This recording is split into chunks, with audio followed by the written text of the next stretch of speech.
যুক্তরাষ্ট্রে একের পর এক বিজ্ঞানী, কেউ নিখোঁজ, কেউ খুন, আবার কেউ রহস্যজনকভাবে মৃত। সবাই কোনো না কোনোভাবে যুক্ত পারমাণবিক, মহাকাশ কিংবা অত্যন্ত গোপন গবেষণার সঙ্গে। এই ঘটনাগুলো ঘিরে এখন সোশ্যাল মিডিয়ায় নানা প্রশ্নের ছড়াছড়ি। এটা কি কেবলই কাকতালীয়, নাকি এর পেছনে আছে আরও বড় কোনো গোপন রহস্য, যেখানে উঠে আসছে ইউএফও, ভিন গ্রহবাসী কিংবা রাষ্ট্রীয় গোপন প্রকল্পের মতো তত্ত্ব।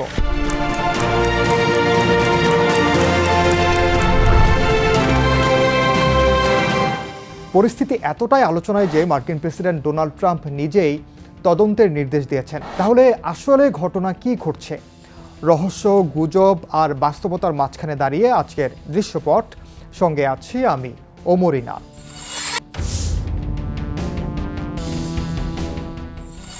2023 সাল থেকে এখন পর্যন্ত যুক্তরাষ্ট্রে অন্তত 10 জন বিজ্ঞানী, গবেষক কিংবা গবেষণা সংশ্লিষ্ট ব্যক্তি রহস্যজনকভাবে মারা গেছেন বা নিখোঁজ হয়েছেন, যাদের অনেকেই কাজ করতেন নাসা, লস আলামোস ন্যাশনাল ল্যাবরেটরি কিংবা জেট প্রপালশন ল্যাবরেটরির মতো সংবেদনশীল প্রতিষ্ঠানে। ঘটনাগুলো সময়ের ব্যবধানে ছড়িয়ে থাকলেও সবার মধ্যে একটি মিল রয়েছে। তারা যুক্ত ছিলেন এমন সব গবেষণার সঙ্গে যা সরাসরি জাতীয় নিরাপত্তা বা উন্নত প্রযুক্তির সঙ্গে সম্পর্কিত। ঠিক এই জায়গাটিতেই তৈরি করেছে সন্দেহ, আর সেই সন্দেহ থেকেই জন্ম নিয়েছে বড় প্রশ্ন। এগুলো কি বিচ্ছিন্ন ঘটনা, নাকি একটি অদৃশ্য সুতোয় বাঁধা?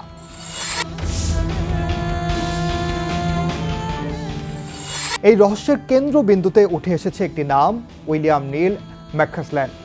অবসরপ্রাপ্ত এই মেজর জেনারেল একসময় যুক্তরাষ্ট্রের এয়ারফোর্স রিসার্চ ল্যাবরেটরির নেতৃত্বে ছিলেন এবং অত্যন্ত সংবেদনশীল প্রযুক্তিগত গবেষণার দায়িত্বে ছিলেন তিনি। 2026 সালের ফেব্রুয়ারিতে নিউ মেক্সিকোর নিজের বাড়ি থেকে তিনি হঠাৎ উধাও হয়ে যান। আশ্চর্যের বিষয়, তিনি বের হওয়ার সময় সঙ্গে নেননি মোবাইল ফোন, ঘড়ি কিংবা চশমা।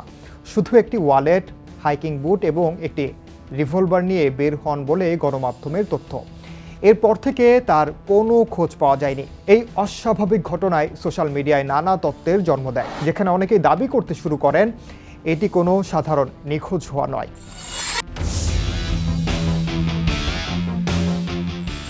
এই একটি ঘটনা নয়, বরং আরও কয়েকটি ঘটনার যোগফলেই তৈরি করেছে এই বড় রহস্য। যেমন মনিকা জেসিন্টো রেজা ক্যালিফোর্নিয়ায় হাইকিং করতে গিয়ে নিখোঁজ হন।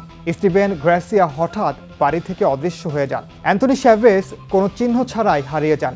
আবার নুনো লোরিও ও কার্ল গ্রিলমার গুলিতে নিহত হন। ঘটনাগুলোর ধরন আলাদা হলেও একটি মিল রয়েছে। সবাই কোনো না কোনোভাবে উচ্চ পর্যায়ের বৈজ্ঞানিক বা প্রতিরক্ষা গবেষণার সঙ্গে যুক্ত ছিলেন, যা পুরো বিষয়টিকে আরও জটিল করে তুলেছে।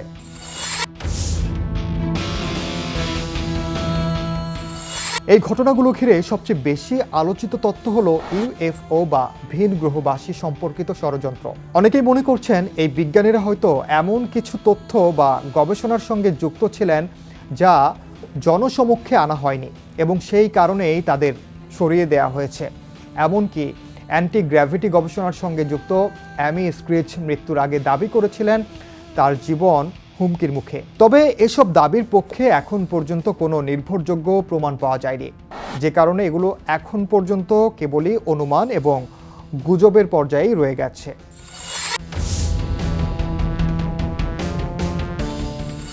এই যখন অবস্থা, এমন অবস্থার মধ্যে মার্কিন প্রেসিডেন্ট ডোনাল্ড ট্রাম্প যুক্তরাষ্ট্রের গোয়েন্দা সংস্থা এফবিআইকে তদন্তের নির্দেশ দিয়েছেন এবং বলেছেন বিষয়টি গুরুতর। হোয়াইট হাউস জানিয়েছে সব ঘটনাকে একসঙ্গে বিশ্লেষণ করে দেখা হবে কোনো যোগসূত্র রয়েছে কিনা।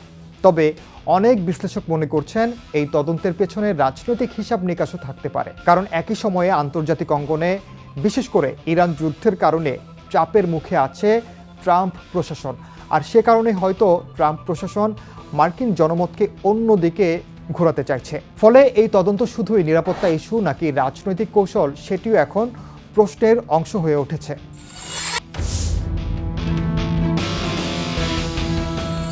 জনমনে রহস্য বাড়লেও নিরাপত্তা ও আইন প্রয়োগকারী সংস্থার বিশেষজ্ঞরা বলছেন এখন পর্যন্ত এসব ঘটনার মধ্যে কোনো নিশ্চিত সংযোগ পাওয়া যায়নি। তাদের মতে ঘটনাগুলো ভিন্ন সময়ে, ভিন্ন প্রেক্ষাপটে ঘটেছে এবং সংশ্লিষ্ট ব্যক্তিদের ভূমিকা ও অবস্থানও এক নয়। অনেক ক্ষেত্রেই মৃত্যু বা নিখোঁজ হওয়ার পেছনে স্বাভাবিক কারণ থাকতে পারে, যেমন অসুস্থতা, মানসিক চাপ বা অপরাধমূলক ঘটনা। তাই সব ঘটনাকে একত্র করে বড় কোনো ষড়যন্ত্র হিসেবে দেখা এখনও বাস্তবতার সঙ্গে পুরোপুরি মেলে না বলেও মনে করেন কেউ কেউ। বিজ্ঞানীরা নিখোঁজ, এটা সত্য। রহস্য আছে, এটাও সত্য। কিন্তু সেই রহস্যের পেছনে ভিন গ্রহ তত্ত্ব গবেষণা বা গোপন গবেষণা নাকি কেবলই কাকতালীয় ঘটনা, তার কোনো স্পষ্ট উত্তর এখনও পাওয়া যায়নি। আর ঠিক এই অনিশ্চয়তার জায়গাটি তৈরি করেছে ভয়, সন্দেহ এবং নানা ধরনের তত্ত্বের। শেষ পর্যন্ত সত্য বের হবে নাকি এই ঘটনাগুলো ইতিহাসে থেকে যাবে এক নতুন মডার্ন রহস্য হিসেবে, সেই উত্তরই এখন সবার অপেক্ষায়।